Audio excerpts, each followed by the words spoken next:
Hello everyone, welcome to our YouTube channel banker couple. आज हमारे साथ है हर्षिता सबलोग जी। इन्होंने अभी आरबीआई ग्रेड बी का एग्जाम क्लियर किया है और AIR 37 है इनका रैंक। तो आज हम हर्षिता से जानेंगे कि कैसे उन्होंने ये एग्जाम क्लियर किया, उनका क्या क्या जर्नी थी इस एग्जाम को लेके। तो सबसे पहले आप अपना बैकग्राउंड बता दीजिए। ओके सो मैंने बीकॉम किया है अकाउंटेंसी ऑनर्स में। ओके। उसके बाद ही बैंक का एग्जाम्स देना शुरू किए हुए हैं। तो आपने बैंकिंग की और भी एग्जाम्स, मतलब कहाँ से आपने 10th किया था, 12th किया था, ये थोड़ा आप बैकग्राउंड बता दीजिए। मैं बोकारो स्टील सिटी झारखंड से की हूँ 10th एंड 12th दोनों पेंटिकॉस्टल से सेंट्रल स्कूल से। उसके बाद मैं सेंट जेवियर्स रांची से मैंने बीकॉम किया अकाउंट्स अकाउंट्स ऑनर्स में एंड देन मैं बैंकिंग की प्रिपरेशन में लग गई। 2019 की मैं पास आउट हूँ। ओके, आप 19 पास आउट हो, उसके बाद आपने फिर SBI PO, IBPS PO ये सब भी दिया या हाँ जी। Direct RBI? हाँ, नहीं नहीं, आरबीआई का तो उस समय कोई प्लान नहीं था। मैं पहले बैंक एग्जाम्स दी, आईबीपीएस पीओ, आरआरबी पीओ। इन मेरा ओके। क्लियर, बट ये सब कोई क्लियर नहीं हुआ। मेरा क्लर्क क्लियर हुआ, आईपीएस क्लर्क। तो अच्छा। मैं बैंक ऑफ इंडिया क्लर्क में वर्क की थी 4 मंथ्स के लिए। ओके। फिर तो देन मैंने छोड़ दी अपनी प्रिपरेशन के लिए and then I joined IBPS PO in Indian Overseas Bank. तो प्रिपरेशन के लिए छोड़ा तो आपने PO की प्रिपरेशन के लिए छोड़ा था या RBI की? आरबीआई की प्रिपरेशन के लिए। ओके, तो ये जब पहले मैं आपके क्लर्क माइंड में था? हाँ, जब मैं क्लर्क ज्वाइन की उसके बाद मेरे को पता चला कि ठीक है, आरबीआई का एग्जाम होता है ग्रेड बी। तो फिर मैं छोड़ दी जॉब को। तो जॉब छोड़ने के पहले काफी सारी चीजें होती है माइंड में कि अगर हमने छोड़ दिया और नहीं हुआ सिलेक्शन तो क्या होगा। तो ये सारी चीजें नहीं थी? वो चीज तो था बट द थिंग इज कि फर्स्ट ऑफ ऑल मेरे को वो जॉब नहीं करना था क्लर्क में। मेरे को पीओ था मेरा एम फर्स्ट। फिर वो पीओ नहीं निकला तो फिर मैं बहुत ही थी कि क्यों जॉब करूं, मुझे सिर्फ पीओ में जॉब करना है। फिर मैं जॉब छोड़ी क्योंकि मुझे फिर आरबीआई में इंटरेस्ट आ गया कि नहीं, अब तो आरबीआई चाहिए, अब तो पीओ भी नहीं चाहिए। PO ज्वाइन करने के बाद फिर PO भी छोड़ दिया? फिर पीओ में सेफ साइड के लिए ज्वाइन कर ली थी कि चलो ठीक है, मैं 2022 में पीओ क्लियर की हूँ और 2022 में ही आरबीआई क्लियर की हूँ। अच्छा। तो बस एक ही साल में तो फिर मैं पीओ भी 2 मंथ ही वर्क की हूँ। उसके बाद फिर जब रिजल्ट आया आरबीआई का तो मैंने पीओ छोड़ दिया। वो सेफ साइड के लिए मैं ज्वाइन कर ली थी। एक हो जाता है जब आप फुल टाइम एस्पिरेंट रहते हो तो फिर वो एक डिप्रेसिंग सिचुएशन हो जाता है बहुत बार। तो फिर मैं सेफ साइड के लिए ज्वाइन कर ली थी पीओ में एंड ओके। ये मेरा थर्ड अटेम्प्ट था पीओ का। अच्छा, और RBI का फर्स्ट? आरबीआई का सेकेंड अटेम्प्ट। ओके, तो फिर तो आपकी जर्नी काफी इंटरेस्टिंग है और आपकी स्ट्रेटजी तो बहुत ज्यादा काम आएगी सारे एस्पायरेंट्स को। तो हम सबसे पहले आपकी फेज 1 की स्ट्रेटजी से स्टार्ट करते हैं कि क्या स्ट्रेटजी थी, क्या सोर्सेस यूज किए, किस तरीके से आपने पढ़ाई की, वो आप एक बार शेयर कीजिए। ओके, एक्चुअली फेज 1 की प्रिपरेशन मेरी बैंक एग्जाम के साथ हो ही रही थी। बट मैं फर्स्ट टाइम जब एग्जाम दी तो मैं फेज 1 में उतना फोकस नहीं कर रही थी, मैं फेज 2 में ज्यादा फोकस कर रही थी क्योंकि मुझे लगा तो मैं मेंस तो क्लियर की हूँ हाँ। आईबीपीएस का, एसबीआई का, तो मुझे लगा कि ये भी क्लियर हो जाएगा। बट नहीं, एक्चुअली फर्स्ट अटेम्प्ट में मेरे से क्लियर नहीं हुआ, मेरा सेक्शनल कट ऑफ ही क्लियर नहीं हुआ। मैथ्स में, रीजनिंग में, किसी ओवरऑल कट ऑफ क्लियर था बट सेक्शनल नहीं हुआ। तो फिर मुझे आइडिया लगा कि इसमें ज्यादा फोकस करना है, इसको मतलब कंटिन्यू रखना है अपना प्रिपरेशन को फेज 1 का जो बैंक में कर रहे थे। बस हम्म। बैंक का लेवल मैं थोड़ा इंक्रीज कर दी, जो पहले कर रही थी उसको थोड़ा और इंक्रीज कर दी लेवल। तो फेज 1 में एक सब्जेक्ट होता है GS में, जो थोड़ा हाँ। डिफरेंट होता है बैंक वाली एग्जाम से, और हम्म। उसका वेटेज भी ज्यादा होता है। हाँ, एक्चुअली जीए में मुझे इंटरेस्ट बहुत आता था पढ़ने में, तो फिर जीए मुझे वो बहुत ही टफ नहीं लगा मुझे जीए। इनफैक्ट मेनली टफ पार्ट था मैथ्स एंड रीजनिंग, जिसे मुझे क्लियर करना था सेक्शन कट ऑफ। तो मेरा फोकस था कि मैथ्स एंड रीजनिंग में सेक्शन कट ऑफ क्लियर हो जाए एंड ओवरऑल जीए की वजह से क्लियर हो जाएगा। तो फिर मैं जीए को अफेयर्स क्लाउड से, काफी बल्कि है वो बट उसे पूरा हाँ। कवर करती थी। न्यूज़पेपर पढ़ती थी साथ में क्योंकि मुझे उसमें इंटरेस्ट आता था उसको पढ़ने में एंड उसके हैंड रिटन नोट्स बनाती थी।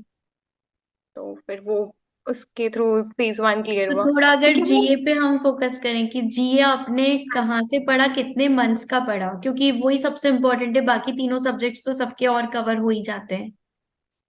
हाँ, जीए मैंने सिर्फ अफेयर्स क्लाउड से पढ़ा है, उसके अलावा कोई भी सोर्स में टच नहीं की हूँ जीए के लिए। क्विज बहुत सारे सोर्स से देती थी, क्विज में प्रैक्टिस मॉक, अड्डा, जो भी ऑलिव सबसे क्विज देती थी। बट सोर्स बस एक था मेरा, अफेयर्स क्लाउड। वो तो मैं अफेयर्स क्लाउड में थोड़ा डिटेल में होता है जीए, हाँ मतलब एक हाँ मेन पॉइंट होता है, उसके बाद उसमें बहुत सारा होता है, तो हाँ वो आपने पूरा पढ़ा था? हाँ, मैं पूरा पढ़ती थी, एंड मुझे जो इम्पोर्टेंट उसमें लगता था मैं उसका नोट्स बनाती थी। जो ओके। डेटा मुझे लग रहा है कि ये इंपॉर्टेंट है तो उसका मैं नोट्स बना लेती थी। एंड एग्जाम था मई में, तो मैं सितंबर अक्टूबर से कवर अप की थी। कुछ कुछ डेटा जैसे बुक्स एंड ऑथर्स, स्पोर्ट्स, ये सबको 2 मंथ्स पहले कवर की हूँ। और उसके दूसरे जो data, economy, finance, cabinet approval, ये सबको मैं 6 मंथ्स का तो कवर की हूँ। ओके। अक्टूबर से कवर की थी मैं। तो फेज वन में आपके कितने मार्क्स थे, आपको ध्यान है? हाँ, फेज 1 में मेरे 87-88 से कुछ थे। Okay, overall total marks? हाँ जी, ओवरऑल टोटल मार्क्स। एंड मेरा मैथ्स में 7.5 था, जो कट तो ऑफ था 4, सेक्शनल तो कट मैथ्स ऑफ कितनी थी मैथ्स की? 4.5। ओके, मतलब आपने वो उतना ही किया था जितना कट ऑफ हाँ, निकालने के लिए? क्योंकि मेरी मैथ स्ट्रेंथ तो थी नहीं। लास्ट टाइम मैं फर्स्ट टाइम दी थी, तो बहुत ही वो सेक्शन कट ऑफ में ही रह गया था, रीजनिंग एंड मैथ दोनों में। तो इस ओके। बार फोकस था कि बस सेक्शन इतना पढ़ना है कि सेक्शन कट ऑफ क्लियर हो जाए। तो फेज वन के लिए मॉक टेस्ट कौन से लगाए थे आपने? मॉक टेस्ट मैंने सारे साइड के लगाए हुए हैं, ऐसे कोई एक पर्टिकुलर नहीं लगाई हूँ। मैं ऑल रिपोर्ट भी दी हूँ, एग्जाम आई एग्जाम भी के दी हूँ, जो भी अवेलेबल था, जो भी फ्रीली अवेलेबल था वो सब भी दी हूँ मैं। मॉक को ओके। कोई लिमिट नहीं की हूँ कि इसी साइड से देना है बस। और कितने mock test, daily mock test देते थे फेज वन के, या फिर ऑल्टरनेट डेज, या किस फ्रीक्वेंसी में आपने मॉक टेस्ट दिए थे? नहीं, एक्चुअली ये 1 ईयर का प्रिपरेशन नहीं था, ये जो 2019 से प्रिपरेशन चल रहा था बैंक अच्छा। के लिए। हाँ। तो फिर ये पूरा वो उसी समय से जो दे रहे मॉक टेस्ट, तो ये सारा उसी का एफर्ट्स है, 3 साल का एफर्ट्स ले लो ऐसे। ओके। फेज 1 का वो, तो कभी कभी मॉक्स लगाते थे, वैसे मॉक्स तो कितने टाइम से लग ही रहे थे मेरे। नहीं, लेकिन स्पेसिफिकली आरबीआई ग्रेड बी के लिए जो मॉक्स होते हैं। आरबीआई ग्रेड बी के लिए नहीं, मैंने आरबीआई का मॉक नहीं दिया, मैंने नहीं एसबीआई दिया? का। ओके। नहीं, एसबीआई का, आईबीपी आईबीपीएस का, ये सब मॉक दिए, या सेक्शन मॉक दिया मैथ्स का, रीजनिंग का। से आरबीआई का मॉक मैंने नहीं दिया, आरबीआई का अच्छा। हार्डली मैंने ऑलिव बोर्ड से ही दिया है, कुछ कुछ से स्पेशली उससे नहीं दिया। ओके, तो अब अगर हम फेज टू की तरफ चले, तो फेज टू बहुत इंपॉर्टेंट होता है, तो उसमें हाँ आप जी। One by one subject wise एक बार अपनी स्ट्रेटेजी स्ट्रेटेजी शेयर कीजिए। ओके, तो मैं शुरू की थी प्रिपरेशन अपना फाइनेंस से, क्योंकि मैं कॉमर्स बैकग्राउंड की, मुझे फाइनेंस हम्म। थोड़ा रिलेटेबल लगा। तो फाइनेंस के लिए मैं स्टार्टिंग में तो कहीं भी कोई भी सोर्स मिल रहा था तो उसको कर रही थी, कुछ भी कर रही थी। बट देन पढ़ते पढ़ते ये पता चला कौन सा सोर्स बेटर रहेगा, तो मुझे लगा कि एड्यूटैप का सोर्स मुझे थोड़ा बेटर लगा, समरी शीट का। एंड उसके साथ आरबीआई वेबसाइट फाइनेंस के लिए, ये दो कवर अप की हूँ। फाइनेंस का न्यूज तो चल ही रहा था फेस क्लाउड में, वो करंट के लिए। हम्म। एंड देन ये था फाइनेंस के लिए, मैंने इतना ही किया फाइनेंस के लिए, क्योंकि फाइनेंस काफी बेसिक आता है। वो जितना जो सिलेबस में है बस उसी को कवर किया, सारे टॉपिक को बारी बारी में कवर करती गई। एंड देन मैनेजमेंट भी मैं कॉमर्स बैकग्राउंड की, तो मुझे उसका आइडिया था। ऐसे मैं हम्म। एकदम बेसिक जीरो लेवल नहीं था मेरा, कुछ था, मुझे आइडिया था। तो उसके लिए मैं एलएम प्रसाद बुक ली थी। एंड अच्छा। एड्यूटैप का भी मटेरियल उसमें यूज की थी मैं, जो जो जो कुछ एलएम प्रसाद नहीं कवर किया हुआ है तो वो एड्यूटैप में कवर्ड है। क्योंकि एलएम प्रसाद की जो वर्डिंग है वो काफी इजी है, काफी लेमन लैंग्वेज में है। तो फिर एंड बहुत कुछ कवर अप नहीं भी किया हुआ है उसमें, तो मैं एड्यूटैप यूज की उसके लिए। मैनेजमेंट के लिए बस यही था। And okay. ये एसआई काफी बल्कि है वो तो, उसके लिए तो बहुत सारे सोर्स मैं यूज की हूँ। करंट के लिए, स्टैटिक के लिए मैं विवेक सर का इकोनॉमी बुक यूज की हूँ, मृणाल सर की वीडियोस भी देखी हूँ मैं एक बार। एंड करंट के लिए तो अफेयर्स क्लाउड चल ही रहा था, न्यूज़पेपर था, फिर बजट, इकोनॉमी सर्वे, ये सब। एंड न्यूज़पेपर तो मैं, मतलब स्कीम्स, काफी सारे अलग अलग जगह से किया है आपने? हाँ, कोई एक जगह से सब कुछ नहीं मिल रहा है, सब जगह अलग हाँ। अलग इधर उधर हाथ मारना पड़ेगा, एक जगह सब कुछ बैठे बैठे नहीं मिलेगा। इनफैक्ट गूगल भी बहुत सारा की हूँ, क्योंकि बहुत सारे टॉपिक का कुछ समझ नहीं आता है, कुछ कुछ हम्म। वर्ड्स, ये क्या मीनिंग है, ये क्या हो रहा है। तो इसलिए गूगल करना पड़ा। ओके, तो अगर डिस्क्रिप्टिव की बात करें तो डिस्क्रिप्टिव की प्रैक्टिस हाँ, आपने कैसे की थी? ओके। तो डिस्क्रिप्टिव की प्रैक्टिस में एक्चुअली शुरू की हो, एक टेलीग्राम चैनल है वी लर्न हियर। ओके। तो उसमें वो जो सर है अतुल सर, वो स्टार्ट करवाए थे ये सीरीज क्वेश्चन आंसर का। तो वो क्वेश्चंस डालते थे एंड वो डेडलाइन देते थे, एंड जो लोग को नहीं कवर करता था उन्हें वो ग्रुप से निकाल देते थे। बहुत ही ओके। स्मॉल, मतलब बहुत कम मेंबर लोग का ग्रुप था। तो मैं काफी इरेगुलर थी उस टाइम में, बट वो सर मेरे को उस ग्रुप से निकाल दिए। देन आई फेल्ट कि अब मैं डिस्क्रिप्टिव कहाँ से शुरू करूँ करना, क्योंकि वो सारे टॉपिक की क्वेश्चंस बनाते थे टॉपिक वाइज। लाइक ईएसआई से शुरू कर रहे तो उसके हर टॉपिक के जितने भी पॉसिबल क्वेश्चंस हो सकते हैं उसको फ्रेम करते थे एंड उसको सॉल्व करने के लिए देते थे। तो सबको ही वहीं पे उसको वो इवेलुएट भी करते थे कि कहाँ ओके। गड़बड़ है क्या नहीं है। तो मैं काफी इरेगुलर थी, अब मैं उस ग्रुप से हट गई। तो फिर मैं दूसरी टेलीग्राम चैनल बनाई, न्यू चैनल बनाई, मतलब सॉरी न्यू अकाउंट बनाई, एंड मैं इस ग्रुप को फिर से ज्वाइन की। उसके बाद मैं रेगुलर हो गई कि मुझे आंसर करना ही है, वो जो डेडलाइन है उसमें आंसर करना है। तो हर डेली डेली एक एक को आंसर, एक एक का मैं सॉल्व करती थी आंसर। तो इस ऐसे करते करते मार्च तक मेरा पूरा सिलेबस कवर अप हो गया। तो ओके, तो ये तो अभी, आपने काफी अच्छी चीज बताई, इससे बाकी लोगों हाँ, को भी काफी हेल्प मिलेगी। तो मुझे पता भी नहीं चला बट वो सिलेबस पूरा कवर हो गया, क्योंकि वो सारे टॉपिक से क्वेश्चंस फ्रेम कर रहे थे एंड जितने पॉसिबल क्वेश्चंस थे वो फ्रेम कर रहे थे। एंड क्योंकि मुझे वो आंसर लिखना होता था तो मैं गूगल करती थी, या कोई बुक रेफर करती थी, या किसी के आंसर हम्म। देखती थी कौन कैसे लिख रहा है। तो उसके थ्रू मेरा काफी कुछ अंडरस्टैंडिंग क्लियर हुआ। टॉपिक का क्रिस्टल क्लियर जो होता है वैसा हो गया टॉपिक कि ओके, उससे काफी अंडरस्टैंडिंग बढ़ी मेरी सर्च करते ओके। करते गूगल में। और अगर ये जो डिस्क्रिप्टिव है, एक बहुत ही कॉमन क्वेश्चन आता है कि क्या आप इसको हिंदी में भी टाइप कर सकते हैं, तो क्या ऐसा अलाउड होता है? नो, हिंदी कीबोर्ड नहीं, हिंदी नहीं अलाउड है जहां क्योंकि तक मुझे मुझे भी आइडिया। काफी कंफ्यूजन है इससे रिगार्डिंग, काफी सारे लोग पूछते हैं, स्पेशली हिंदी मीडियम स्टूडेंट्स। मुझे ध्यान नहीं आ रहा बट शायद उसमें था लैंग्वेज का, but मुझे लग रहा है वो इंग्लिश ही था। आई डोंट अच्छा, रिमेम्बर। तो अगर ये इसकी बात करें मॉक टेस्ट की, तो फेज 2 के मॉक टेस्ट आपने कैसे दिए, कौन से सोर्सेस यूज किए थे मॉक टेस्ट के लिए? एक्चुअली फेज 2 की मॉक टेस्ट की कोई वैल्यू नहीं है, क्योंकि क्वेश्चन उस लेवल का वो लोग फ्रेम नहीं कर पाते मॉक टेस्ट वाले लोग जिस लेवल के एग्जाम में आते हैं। अच्छा। तो मैं एक भी मॉक टेस्ट नहीं दी हूँ फेज का। जो भी फेज 2 का एक्चुअली बहुत सारे ग्रुप में क्विज करवाते हैं लोग सारे टॉपिक के टेलीग्राम में। हम्म। तो उस क्विज को सॉल्व करने से बहुत सारे, मतलब वो उस ग्रुप के मेंबर लोग ही ग्रुप के मेंबर लोग ही क्विज करवाते हैं। तो हर ओके। टॉपिक के क्विज करवाते हैं, तो उससे क्विज ही को देती थी मैं टेलीग्राम में, कई क्विज हो रहे हैं तो उसको देते देते ऐसे कोई फेज 2 का मैं मॉक नहीं दी हूँ। कोई भी मौका आपने नहीं दिया? नो, तो नो। टाइपिंग प्रैक्टिस भी ऐसे नहीं की? टाइपिंग प्रैक्टिस तो वही मैं डिस्क्रिप्टिव डेली सॉल्व करती थी वो टेलीग्राम चैनल में। वो ओके। इवैलिड भी होता था एंड उससे मेरे को काफी लोग से पता चलता था कि क्या कैसे लिखना है क्वेश्चन, कैसे कैसे लिखना है आंसर, इंट्रोडक्शन कैसे लिखना है। तो वो उसी के थ्रू हुआ मेरा। अब सब एंड वो कुछ काफी उसी की स्पीड हो कवर गई हो थी गया। टाइपिंग मेरी। ठीक है, तो फिर अगर अब इंटरव्यू की बात करें, तो इंटरव्यू में आपने क्या एक्सपीरियंस रहा, कैसे क्वेश्चंस पूछे थे, कैसे तैयारी की आपने इंटरव्यू की? ओके, इंटरव्यू के लिए मुझे टाइम मिल गया था 2 मंथ्स का अराउंड, मतलब 1.5 महीने की तो टाइम मिल ही गई थी। हम्म। एंड मैं एकदम जीरो लेवल से शुरू की इंटरव्यू के लिए, क्योंकि ऑलरेडी मैं आईबीपीएस की पीओ की इंटरव्यू को 2 बार दे चुकी है एंड उसमें मैं फेल हो गई। तो मुझे हाँ। डर था कि यार इस और ये थर्ड अटेम्प्ट में मैं आईबीपीएस पीओ का दी तो उसमें मुझे कुछ खास नंबर आए नहीं, तो मुझे इंडियन ओवरसीज बैंक मिला जो मेरा लास्ट प्रेफरेंस था। तो मुझे डर था कि अब आरबीआई की इंटरव्यू में कैसे करूंगी। तो फिर टेलीग्राम चैनल एक शिवम सर का, मेंटर मी 360। तो ओके। वो काफी यूजफुल है। वो इंटरव्यू के लिए कोर्स स्टार्ट किए थे, वो लास्ट ईयर शुरू किए थे एंड वो काफी इफेक्टिव है।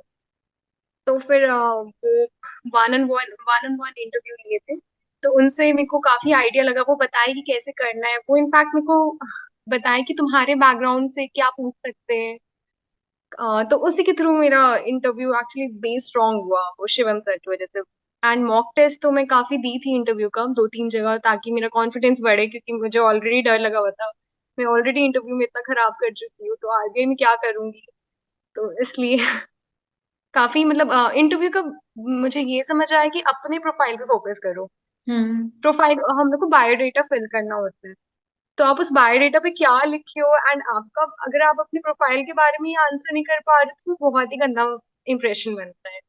तो अपनी प्रोफाइल को अच्छे से जानो, उस पे अच्छे से रिसर्च करो कि क्या पूछ सकते हैं, आपने क्या अचीवमेंट्स है, क्या अचीवमेंट्स आप लिखे हो बायोडेटा में।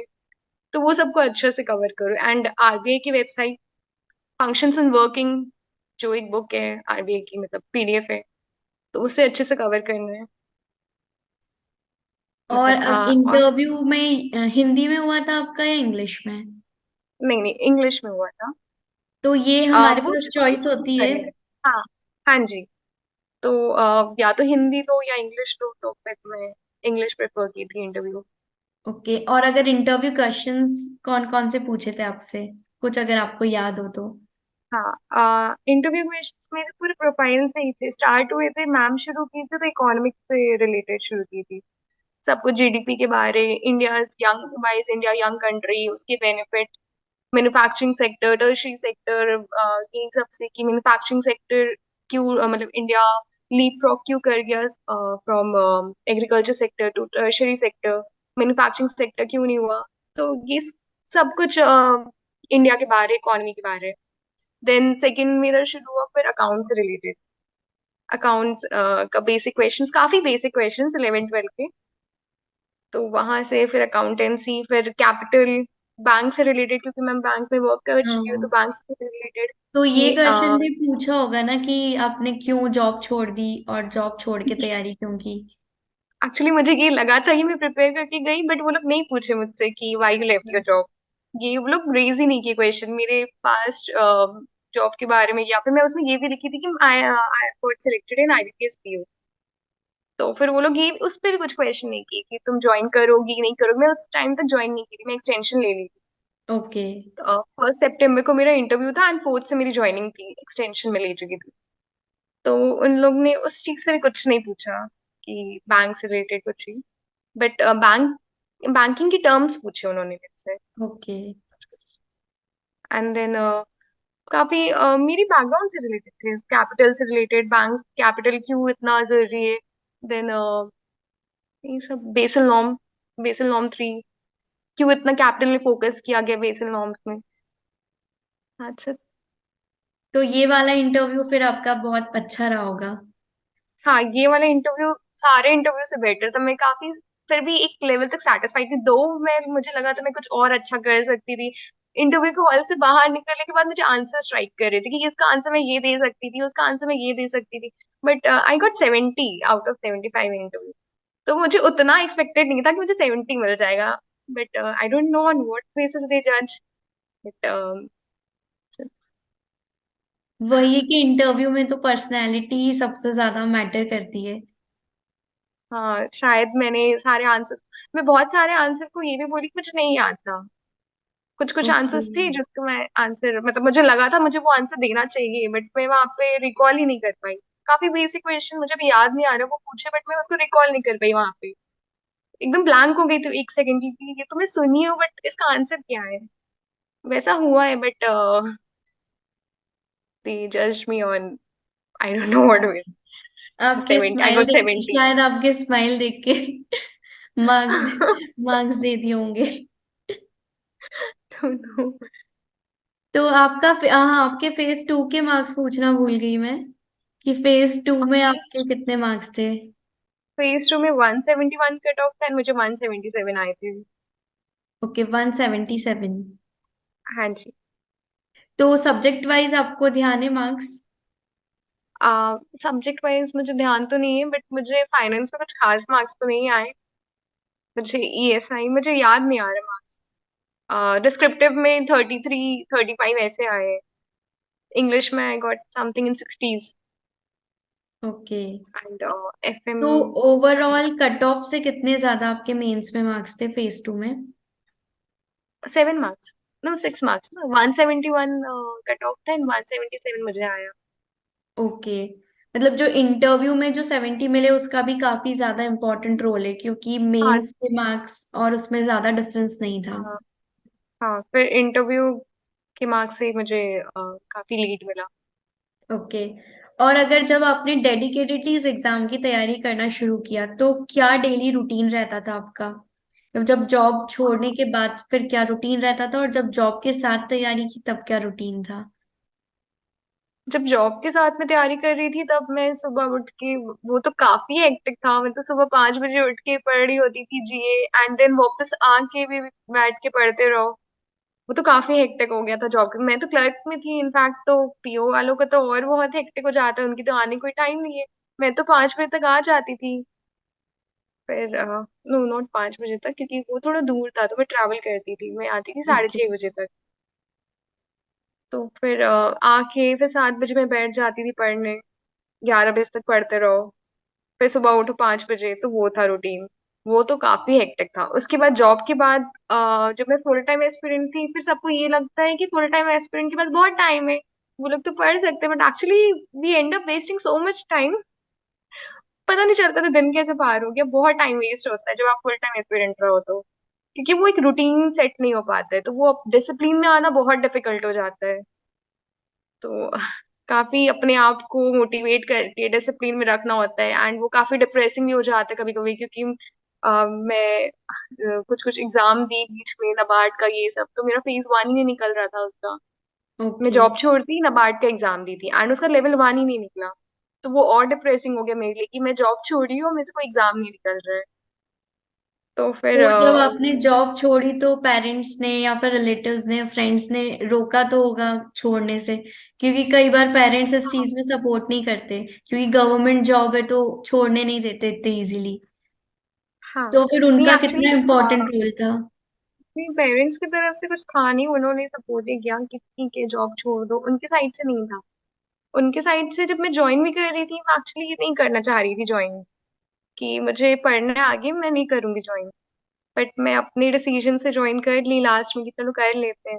बट जब मैं छोड़ी तब भी उनकी तरफ से कुछ नहीं था। बट हाँ, और सब कलीग्स मेरे एंड इधर उधर लोग सब कि क्यों छोड़ना है इतने सिक्योर जॉब को। हाँ। तो वो क्या था, घर में कुछ वैसा नहीं था कि क्यों छोड़ना है। ओके। तो अगर जैसे आप तो बीकॉम करे हुए हैं तो आपको पता है कि हाँ थोड़ा बैकग्राउंड वैसा है, लेकिन अगर कोई इस फील्ड से नहीं है या कोई इंजीनियर है या फिर साइंस बैकग्राउंड से है, तो उनको कुछ अलग तरीके से तैयारी करनी पड़ेगी इस एग्जाम के लिए? एक्चुअली मुझे लगता है हर फील्ड में, बैंकिंग एंड आरबीआई में 75% से ज्यादा लोग तो इंजीनियर ही है, सब साइंस बैकग्राउंड के। कॉमर्स वाले तो बहुत कम है हर जगह। तो मुझे लगता है कि ऐसा कोई दिक्कत नहीं आना चाहिए साइंस वालों को। हर जगह साइंस ही, आरबीआई में भी डेटा निकाले तो 75% लोग साइंस बैकग्राउंड से हैं। हाँ, कॉमर्स बहुत लेकिन वही है कि हर कोई जब स्टार्ट करता है तो उसको थोड़ा सा ऐसा लगता है कि मेरा ये हाँ, बैकग्राउंड नहीं है। थोड़ा एफर्ट्स स्टार्टिंग में ज्यादा डालना होगा उन्हें। बट एक पॉइंट में आके सब इक्वल हो जाते हैं। ऐसा कुछ नहीं है, कॉमर्स वाले बहुत कम है हर जगह, साइंस वाले ही है हर जगह। और अगर एक और चीज एक्यूरेसी की बात करें, एक्यूरेसी हाँ। इस एग्जाम में कितना इम्पोर्टेंट रोल प्ले करती है?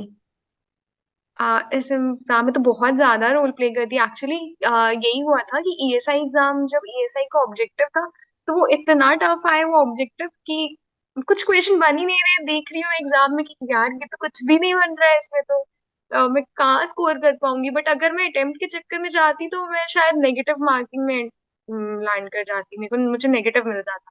बट मैं बहुत लिमिटेड सॉल्व की, आई गेस मैं पूरे 50 मार्क्स में आई गॉट 21। मैं 16 या कुछ सॉल्व की थी आंसर्स। क्वेश्चन बहुत कम सॉल्व की थी, मुझे वहां पे डर भी लग रहा था कि मैं इतने कम कैसे सॉल्व कर रही हूँ। एंड बाहर जब निकले एंड तो पता चला लोग बहुत ज्यादा सॉल्व किए हुए ईएसआई में। ओके। तो वो एक प्रेशर एग्जाम टाइम में होता है, बट उस प्रेशर को होल्ड करके रखो कि नहीं, जो आ रहा है बस उसको अटेम्प्ट करो, कुछ भी नहीं अटेम्प्ट करते जाओ। तो ये प्रेशर ये फेज वन में भी होता है कि जीए के टाइम में, कि लगता है कि अटेम्प्ट करते जाओ। बट जैसे फेज वन में क्वांट में आपने काफी कम अटेम्प्ट्स किए होंगे। हाँ, मैं क्योंकि जानती हूँ मेरा अकाउंट्स बहुत वीक है, तो मैं पूरा टाइम लगाई हूँ ढूंढने में। मैं सिर्फ 9 क्वेश्चन सॉल्व की हूँ, जिसमें मुझे 7.5 आए। एंड मुझे लग रहा था कि ठीक है ये पेपर इतना टफ है कि इसका कट ऑफ बहुत कम जाएगा।